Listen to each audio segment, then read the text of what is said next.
So, you're making a fantasy universe and you have some really powerful people with some really petty problems. That's where noble houses and dynasties come in, and I'll be telling you how to have interesting court dynamics without just copying Game of Thrones or Crusader Kings. Before we get started, I just want to say a quick thank you for 500 subscribers. The channel has been growing really fast and I'm very grateful for all the support. My editor and I are hoping to hit 5,000 by the end of the year, so let's see if we can make that happen. But what exactly is a noble house? Well, you already know the basic answer or you wouldn't have clicked on the video, but what is worth saying is that a dynasty doesn't always have to be thought of in terms of literal monarchical families. All of these rules can be bent to fit mafias or business moguls or any other such family group that has a load of wealth and influence. In this video we'll be covering not only how such dynasties get made, but also how they could function as government and also how they might interact with other influential families. This should also be helpful to you whether you're working on a novel, tabletop RPG, or any other such world building project. So what should you do first when world building a noble house? That'd be step 1, family history. Every dynasty starts somewhere and none last forever. When you start world building a noble house, it is worth figuring out when this dynasty came into being. Has it just been founded, even recently enough that the founder is still alive and in charge? Or is it ancient to the point that it's tied in with the culture's creation myth? Anything you do with a dynasty's history is going to tie into the concept of legitimacy. This is to say, why do the people around them think they have any right to be in charge? After all, even if the society you are world building is a monarchy, monarchs who aren't well liked by their people don't tend to last particularly long. So we'll start with the most ancient of dynasties. These are the sorts that have essentially always been around. As mentioned earlier, they might be tied into a creation mythos too. A great real-world example of this is the Imperial House of Japan, the longest reigning dynasty in history. Their first emperor, and I'm sorry if my pronunciation is poor, Jummu, was said to be a descendant of the sun goddess Amaterasu. In cases such as these, legitimacy is a lot less of a concern. If your family has held its titles for most of recorded history, it's going to be a lot harder to dismantle that kind of institution. There are other ways of doing this as well if you don't want the origins of an ancient dynasty to be divine. In my universe, the Hansean family of Bastaria descend from a historical figure known as Hyades. He was, in universe of course, a real person who founded the modern empire alongside the founder of the empire's religion, Aridian. His dynasty, unlike the Japanese imperial house, has not been contiguous. His descendants have not always been in power, and at the time of my novel, the Hansean family has only gotten back into power with the rise of the protagonist's father.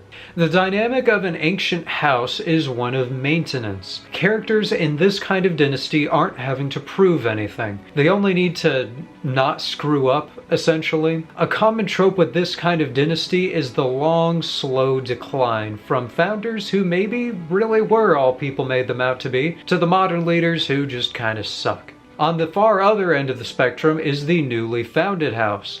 I find this type is a bit less common, but it's just as interesting. This kind of house has only been created recently, obviously. While monarchies definitely can trend towards incompetence over time, if a dynasty has just been founded, whoever has risen up, presumably from the common folk or lower nobility, or just a regular Joe if you're using this video to make a more modern or mafia-esque story, they'll have had to do a hell of a lot of work to get there. No dynasty or monarchy or whatever is all dependent on just one person. They have to trust that the people working for them aren't going to mess up or betray them, and assuring that kind of loyalty when you lack legitimacy is going to be a lot more difficult. These kinds of situations often got messy in real life. The first member of the Russian Romanov dynasty, Mikhail Fedorovich Romanov, was elected as Tsar by committee in the real world, and then proceeded to not actually do all that much ruling. Most of the control was delegated to his relatives or even his own father later on, who had a bunch of weird exile stuff going on, and then he came back and it was a whole mess. New dynasties have great struggles with legitimacy because they're unproven. They have no great and honored ancestor to rely upon to back up their family name. Instead, they have to prove themselves via their own actions or, that's it, they fail. I also have an example of this kind of dynasty from my own universe. The Maedra dynasty of Molinog is only around 60 years old by the time of the novel. It began with Altair, who was a knight, not a landed noble, growing in influence and power until he not only overthrew the king of his native land of Angond, but then led Angond to conquer and annex its neighbor, Varatia. This formed the, super creatively named on my part, Commonwealth of Angond Varatia. Since then, his dynasty has fallen out of power due to infighting and corruption, and has lost the throne of the Commonwealth. Ironically enough, they lost it to one of the very Varatians they conquered. So now that you've gotten some ideas for what helped create your noble house, you can move on to step 2, governance. While the overwhelmingly popular way of depicting a dynasty is by having it possess a leader who essentially makes all decisions for the house, there are a few other dynamics you can set up for a dynasty, and they all impact how their realms are run, as do the realm's actual governing system, which we'll use to divide up this section. We'll start with the classic, absolutism. In this system, power is centralized around whoever is in direct control of the house and everything that happens in the realm. While I call this the classic, it's actually really worth pointing out that absolutist governments were not at all common until about the 1700s. Before then, the systems of governance were not efficient enough to guarantee such an iron grip on the entire country. Of course, given that many absolutist governments failed eventually, they weren't efficient enough then either, but I digress. In this kind of system, infighting is going to be common, but different from how it might appear in others. It'll either be its members fighting to gain the good graces of the absolutist ruler, or it'll be members of the lower rungs of a dynasty trying to find a way to overthrow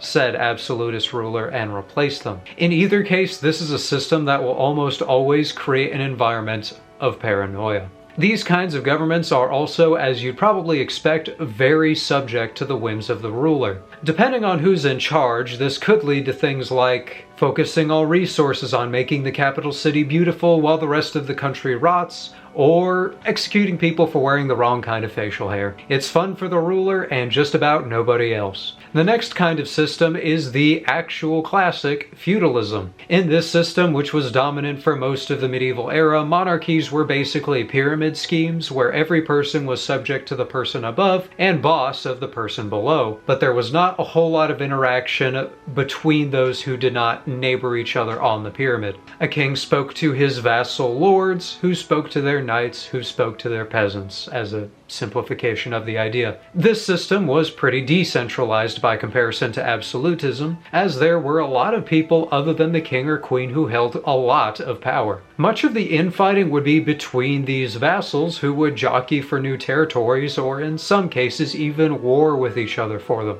The passing on of wealth and land after a noble's death would also be a pretty big deal. Often such things went to the first son, but second and third sons might get in on some dubious plots to put themselves a little higher up in the line. And when they didn't do that, your second and third sons would often be sent to go be priests or be generals or other some such things, which could also lead to complications of their own. You also have parliamentary systems where a council of individuals, be they noble or not, have significant legal say and goings-on. In those systems, the power of people other than the king is not backed up as much by hard military or economic power like it is in feudalism. It is instead backed up by the law. It is legalistic. Then, of course, you have ceremonial monarchies where dynasties stop having actual power, otherwise known as every monarchy that still exists in the real world for the most part. My own universe is feudal for the simple reason that it is probably the most flexible system for the sake of storytelling. While it isn't strictly true, I often find absolutist governments in fiction aren't always handled that well and are easier to result in less than logical situations. Even absolutist kings can't be comically evil without having some repercussions. We all know what happened during the French Revolution after all. Of course, they're still perfectly usable for world building, but it's just a little bit more of a challenge. And I personally find the push and pull of feudalism to be really fun to work with. The third and final step of world building a dynasty is step 3, dynastic relations. This is where you get to your Game of Thrones stuff. Obviously, I've been alluding to infighting and conflicts between houses in the rest of this video, but that's because it's impossible to avoid when talking about houses. Now, we're going to focus in on it. When you get to working out conflicts either within or between dynasties, you can essentially think about it as being like any other family conflict you've seen in your own life, just dialed up to 11. The main difference is that here people can hire assassins, send invading armies, or throw people into dungeons rather than, yell at somebody over a phone call. The high-stakes interpersonal drama is, fundamentally, what a lot of people, even those who aren't as into fantasy, like about stories where dynastic dynamics are the name of the game. Take a real fun example from real life.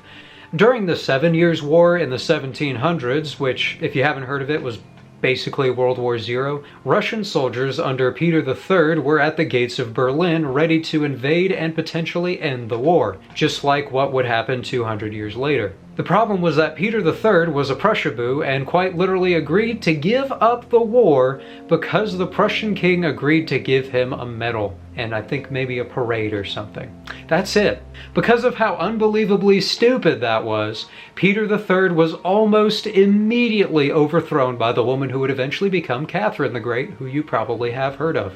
Depending on the tone of your story, dynastic infighting could take on any number of forms.